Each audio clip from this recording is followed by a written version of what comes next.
सरकारनं मराठ्याला न्याय दिला पाहिजे आणि मराठ्याचं आरक्षण म्हणून जरांगे पाटील जे जे निर्णय घेतील त्या निर्णयाला मराठा बांधव आम्ही त्यांच्या सोबत आहे। देवेंद्र फडणवीसनं हालचाल केली पाहिजे, मराठ्यांचा अंत बघितला न पाहिजे, मराठ्याला न्याय दिला पाहिजे। भारत देशामध्ये आज रेकॉर्ड ब्रेक लोक मराठा समाज रस्त्यावर आहे, याला न्याय सरकारने दिला पाहिजे। नमस्कार, मी संतोष साबळे। आपण जरांगे पाटलांचं आंदोलन हे पूर्ण नेटसपच्या माध्यमातून आहे आणि मी आता चाकण मध्ये आहे आणि या चाकण चौकातून माझ्यासोबत असंख्य मराठा बांधव आहे। आपण बघू शकतो की लाखो मराठ्यांचं वादळ मुंबईच्या दिशेने धडकत आहे आणि माझ्यासोबत काही मराठा बांधव आहे। दादा काय सांगाल एकंदरीत काय? या सरकारनं मनोज दादा जरांगे पाटील यांच्या ज्या ज्या मागण्या आहेत त्या मागण्या त्वरित पूर्ण कराव्या, नाहीतर अन्यथा मराठा बांधव आता स्वस्थ बसणार नाही। हे मराठ्याचं वादळ हे आता सरकारला लक्षात आलं नाही की मराठा एवढा येईल, पण आजची जी संख्या बघितल्यानंतर सरकारच्या पायाखालची वाळू घसरली आहे। सरकारनं मराठ्याला न्याय दिला पाहिजे आणि मराठ्याचं आरक्षण म्हणून जरांगे पाटील जे जे निर्णय घेतील त्या निर्णयाला मराठा बांधव आम्ही त्यांच्या सोबत आहे। एवढे मराठा करोडो मराठा बांधव मुंबईच्या दिशेने आहे, तरी सरकारकडून कोणती हालचाल होत नाही, याच्याबद्दल काय सांगाल? देवेंद्र फडणवीसला जाहीर आव्हान मनोज दादा जरांगे पाटलांनी दिले। मी या तुमच्या माध्यमातून सांगतो, देवेंद्र फडणवीसनं हालचाल केली पाहिजे, मराठ्यांचा अंत बघितला न पाहिजे, मराठ्याला न्याय दिला पाहिजे। मनोज जरांगे दादा पाटील लाखो मराठ्यासाठी आज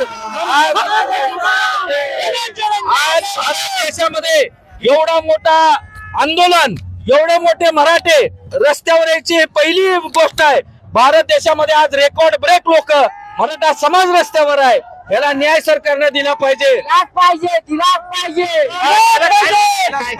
काय सांगाल? काय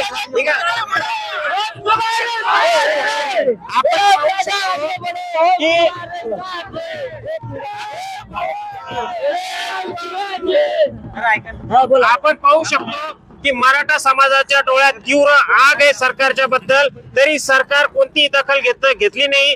अजून कोणताही शिष्टमंडळ जरांगे पाटलाला भेटायला आलं नाही, त्याच्याबद्दल काय सांगाल? असंख्य म्हणजे 1 लाख नाही, आता करोडो समाज आमचा मुंबईला धडकणार आहे।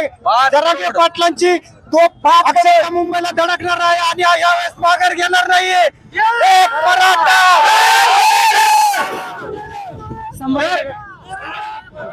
काय सांगाल एकंदरीत? सणासुदीच्या दिवसामध्ये, सणावाराच्या दिवसामध्ये 5 कोटी मराठा समाज जवळपास इतिहासामध्ये गोष्ट आहे। इतिहासामध्ये पहिल्यांदाच झालेलं आहे की एका माणसामागे एवढा मोठा मराठा आलेला आहे। तर आपण पाहू शकतो की करोडो मराठा बांधव मुंबईच्या दिशेने जात आहे। मी चाकण चौकात आहे, प्रचंड गर्दी आहे। थोड्याच वेळात मनोज जरांगे पाटील इथे येत आहे आणि त्यांचा इथे भव्य असा सत्कार पण ठेवलेला आहे। आपण जरांगे पाटलाचं आंदोलनाचं कव्हरेज लेट्सअपच्या माध्यमातून दाखवत आहे। लेट्सअप मराठीसाठी संतोष साबळे, चाकण। सोशल मीडियाच्या भाऊ गर्दीत विश्वासार्हतेने चकाकणारे नाव म्हणजे लेट्सअप मराठी। सगळ्यांना, सगळ्या नागरिकांना ती स्पीच, ती लेट्सअप वरील मुलाखती म्हणजे विचारांचा खजिना। त्यानंतरच्या निवडणुकीमध्ये मला सोडून गेले। बातम्या केवळ वस्तुस्थिती सांगणाऱ्या, न प्रोपगंडा, फक्त जनतेचा अजेंडा। क्योंकि आने वाला कल जाने वाला है, जाने वाला कल आने वाला है। राजकारण, मनोरंजन असो की क्रीडा क्षेत्र, महाराष्ट्राची स्पंदने संवेदनशीलतेने टिपणारे माध्यम म्हणजे लेट्सअप मराठी। जगासोबत एक पाऊल पुढे राहण्यासाठी लेट्सअपचे ॲप, सोशल मीडिया आणि वेबसाईट सोबत कनेक्टेड रहा।